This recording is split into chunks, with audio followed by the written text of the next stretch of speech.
সকালের সময় ছিল।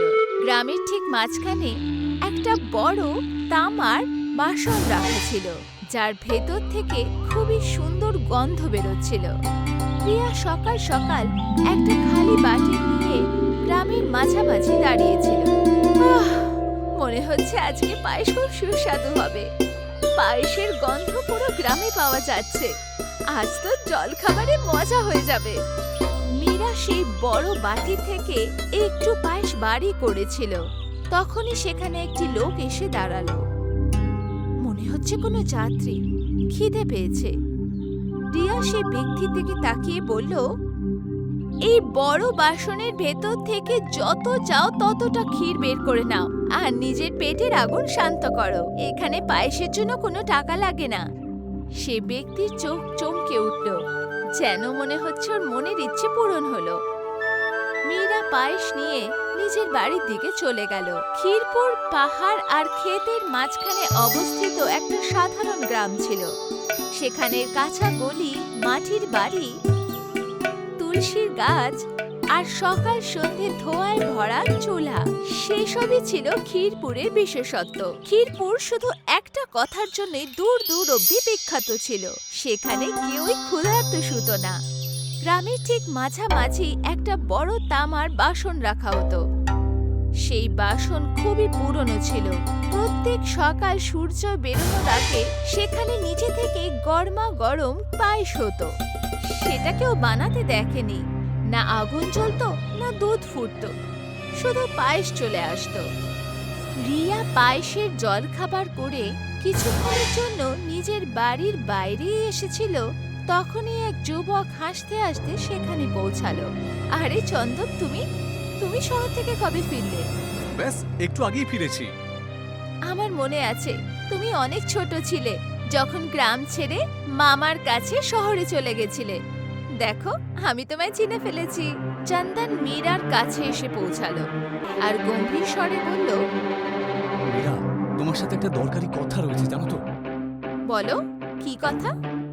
মীরা, আমাদের গ্রামের একদম মাঝামাঝি একটা বিশাল বড় পুরনো বাসন রাখা আছে না, ওটার মধ্যে হঠাৎ করে ক্ষীর থেকে চলে আসে বলতো। মীরা গম্ভীর ভাবনায় ডুবে গেল। সেই বাসনের রহস্য তো কেউই জানে না। গ্রামের লোকেরা শুধু এইটুকুই জানে যে সেখানে পায়ে শুধু এই জন্যই আসে যাতে গ্রামে কেউই ক্ষুধার্ত না থাকে। চন্দনের চোখে লোভের ছায়া দেখা গেল। চন্দন আস্তে গলায় বলল, মীরা, শহরে যাবার পরে আমার ভাবনা চিন্তা ব্যবসায়ীদের মতন হয়েছে। আমার কাছে একটা উপায় আছে। যদি তুমি আমার সঙ্গ দাও তাহলে আমরা দুজন মিলে অনেক বেশি রোজগার করতে পারবো, অনেক বেশি। বলো। দেখো, ওই বাসনটা ক্ষীর নিজে থেকেই চলে এসছে। আচ্ছা, আমরা বরং অন্য কোনো গ্রামে ক্ষীরের একটা ধাবা খুলি আর এই ক্ষীরটাকে ওখানে বিক্রি করি। আমরা ফ্রিতে ক্ষীরও পেয়ে যাব, তার উপর অনেক অনেক পয়সাও পাবো। মীরা এটা শুনে চমকে গেল। এরকম করার কথা ভেবেও না চন্দন। ওই পায়েসটা এই জন্যই আসে যাতে কেউ ক্ষুধার্ত না থাকে। এইটা বলে রিয়া সেখান থেকে চলে গেল। কিন্তু চন্দন হাসতে হাসতে নিজেই নিজেকে বলল, কিন্তু আমি ক্ষীর বের করে অবশ্যই বিক্রি করব। রাত হয়ে গেছিল। যখন পুরো গ্রাম শুয়ে পড়েছিল তখন চন্দন চুপ করে সেই বাসনের কাছে গেল। প্রথমবারও এমন কিছু দেখলো যেটা কেউ দেখেনি।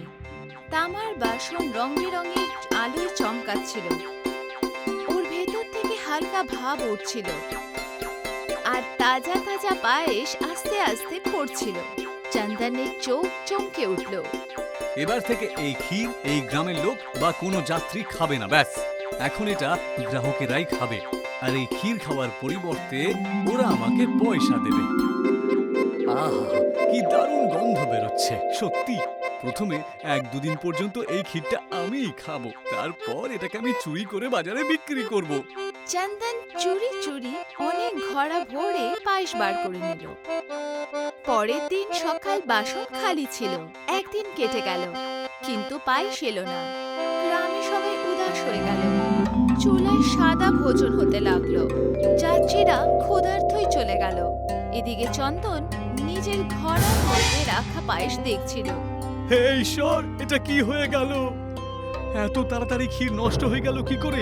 ঠিক যেন মনে হচ্ছে আমি কোনো বিরাট বড় ভুল করেছি। মীরার কথা কথাটা কিন্তু আমার শোনা উচিত ছিল। তখনই মীরা সেখানে এসে পৌঁছালো আর কড়া ভাষায় বলল, আজ অবধি এই গ্রামে কখনো এরম হয়নি। তুমি নিশ্চয়ই লোভে এসে ওই পায়েস চুরি করেছো। তুমি কালকে এই পায়েস বিক্রি করার কথা বলছিলে।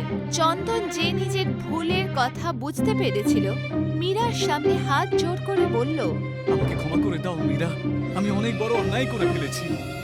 মীরা গম্ভীর স্বরে বলল, কিন্তু এখন কি হবে? তুমি লোভে এসে সেই ক্ষীরটা চুরি করেছিলে। মনে হচ্ছে এখন ওই বাসনে আর কখনো পায়েস আসবে না।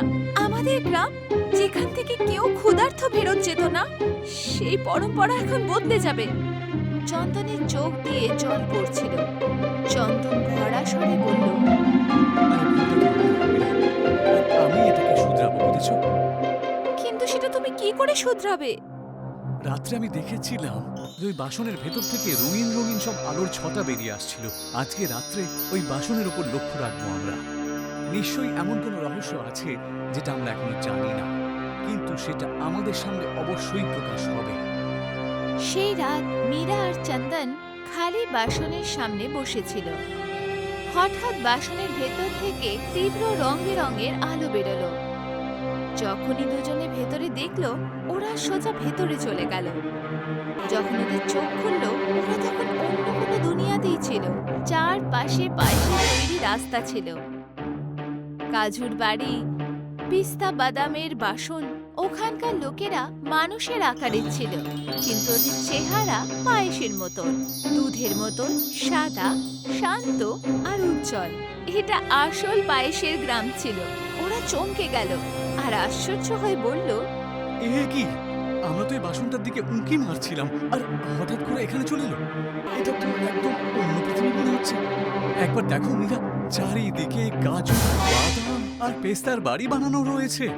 এমনকি দেখছি এখানকার বাসনগুলো এই জিনিস দিয়ে বানানো। আর এখানকার মানুষের মুখগুলো দেখতেও একদম ক্ষীরের মতনই, মাখা দুধ আর ঝলমলে একদম। তখনই এক স্ত্রী ওদের পাশে এলো। ওর চোখ গভীর ছিল। ওই মহিলা প্রশ্নসূচক চেহারায় বলল, তোমরা দুজনে কে? আমি এই গ্রামের প্রধান। চন্দন হাত জোড় করল আর সব ঘটনা ওই স্ত্রীকে বলল। ওই স্ত্রী গম্ভীর স্বরে চন্দন আর মীরার দিকে তাকালো। আমি অনেক বড় অন্যায় করে ফেলেছি। আমার মনে লোভ চলে এসেছিল। এখন আমি বুঝতে পেরেছি যে আমি কত বড় অন্যায় একটা কাজ করেছিলাম। আমি চাই না যে এত কাল ধরে চলে আসা এই রীতি একেবারে বন্ধ হয়ে যাক। সবাই তো জানতো আমাদের গ্রামের লোকেদের মানসিকতা খুবই ভালো। আজ পর্যন্ত কাউকে ক্ষুধার্ত অবস্থায় ফিরিয়ে দেয়নি। সেখানে দুর্ভিক্ষ দেখা দিল। পায়েসের দুনিয়ার প্রধান শান্ত স্বরে বলল, আমার কথা খুব মন দিয়ে শোনো। অনেক বছর আগে পায়েসের গ্রামের এক যুবক পৃথিবীর মাঝখানে হারিয়ে গেছিল। ও ক্ষুধার্ত ছিল, দুর্বল ছিল। ও এই মানুষের গ্রামে ক্ষীরপুরে পৌঁছেছিল। গ্রামের লোকেরা ওকে কিচ্ছু জিজ্ঞেস করেনি, ওকে শুধু খাবার দিয়েছে, দুধ, রুটি, যা ছিল সব দিয়েছে।